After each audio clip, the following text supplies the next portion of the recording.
Doctor Shyama Prasad Mukherjee की हत्या हुई थी, ये कहना है राज्यसभा सांसद घनश्याम तिवाड़ी का। बीजेपी जयपुर शहर के कार्यक्रम में घनश्याम तिवाड़ी ने कहा कि तत्कालीन कश्मीर के पीएम शेख अब्दुल्ला हत्या के जिम्मेदार थे।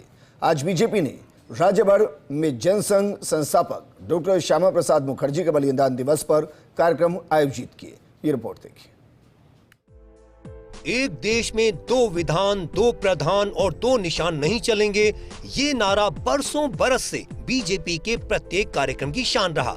डॉक्टर श्यामा प्रसाद मुखर्जी ने ये नारा दिया था। यही कारण है कि श्यामा प्रसाद मुखर्जी की पुण्यतिथि को बलिदान दिवस के रूप में बीजेपी का हर कार्यकर्ता मनाता है। जयपुर शहर बीजेपी की ओर से आयोजित कार्यक्रम में राज्यसभा सांसद घनश्याम तिवाड़ी मुख्य वक्ता रहे। कार्यक्रम के दौरान राष्ट्रवाद, जनसंघ की वैचारिक विरासत और भाजपा की राजनीतिक दिशा को लेकर विस्तार से चर्चा की गई। इस दौरान तिवाड़ी ने कहा कि श्यामा प्रसाद मुखर्जी की मौत को लेकर कांग्रेस हमेशा से दुष्प्रचार करती रही है, लेकिन हकीकत यह है कि हत्या संदेहास्पद नहीं बल्कि षड्यंत्र पूर्वक की गई थी। आज के दिन उनकी हत्या कर दी। लोग कहते संदिग्ध परिस्थितियां, कोई संदिग्ध परिस्थिति नहीं थी। उनकी माता ने उनकी मृत्यु के बाद पंडित जवाहरलाल नेहरू को पत्र लिखा था कि अगर आप में सामर्थ्य है, आप में दम है, तो उसकी न्यायिक जांच कराओ। वहां के डॉक्टर ने कहा कि इनको ऐसी कोई बीमारी नहीं थी जो मर जाए, तो डॉक्टर श्यामा प्रसाद मुखर्जी की शेख अब्दुल्ला ने श्रीनगर की जेल में हत्या की और भारतीय जनसंघ और भारतीय जनता पार्टी ने अपने पहले राष्ट्रीय अध्यक्ष का बलिदान कर इस पार्टी को खड़ा किया है। तो ये बलिदान देने वालों की पार्टी है, ये बलिदान लेने वालों की पार्टी नहीं है। कार्यक्रम में विधायक गोपाल शर्मा, कालीचरण सराफ, पूर्व मंत्री प्रभुलाल सैनी मौजूद रहे। जयपुर शहर अध्यक्ष अमित गोयल ने प्रस्तावना रखी। राज्यसभा सांसद घनश्याम तिवाड़ी ने कहा कि मालदा और मुर्शिदाबाद आज भारत में हैं, उसके पीछे डॉक्टर श्यामा प्रसाद मुखर्जी रहे।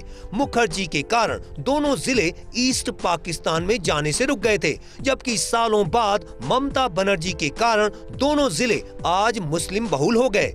इसकी भविष्यवाणी भी श्यामा प्रसाद मुखर्जी ने पहले ही कर दी थी। तिवाड़ी ने कहा कि मुखर्जी की जो मांग थी उसे देश के पीएम नरेंद्र मोदी ने पूरा किया। विधायक गोपाल शर्मा ने कहा कि देश की आजादी के बाद जो कल कारखाने स्थापित हुए वो पंडित नेहरू की देन नहीं, तत्कालीन केंद्रीय उद्योग मंत्री श्यामा प्रसाद मुखर्जी के कारण उद्योग स्थापित हुए थे। मालदा और मुर्शिदाबाद की लकीर जो ईस्ट पाकिस्तान के लिए खिंच गई थी, वो लकीर मिटी और भारत की पश्चिम बंगाल में शामिल हुई।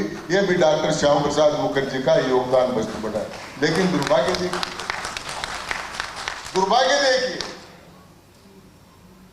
कि जिसको हिंदू बहुल मानकर भारत में उनको सौंपना पड़ा, तो भारत में कई जयचंद पैदा हो जाते, कोई मीर जाफर पैदा हो जाते, और अब ममता बनर्जी पैदा हो गई। उनके कारण से ये मालदा और मुर्शिदाबाद वापस मुस्लिम बहुल जिले बन गए। ये आज की स्थिति में मैं बताना चाहता हूं। एक तो देश में जितने भी उद्योग धंधे लगे शुरुआत में, सिंदरी खाद कारखाने सहित, ये नेहरू जी की नहीं, प्रोफेसर श्यामा प्रसाद मुखर्जी के लगाए हुए।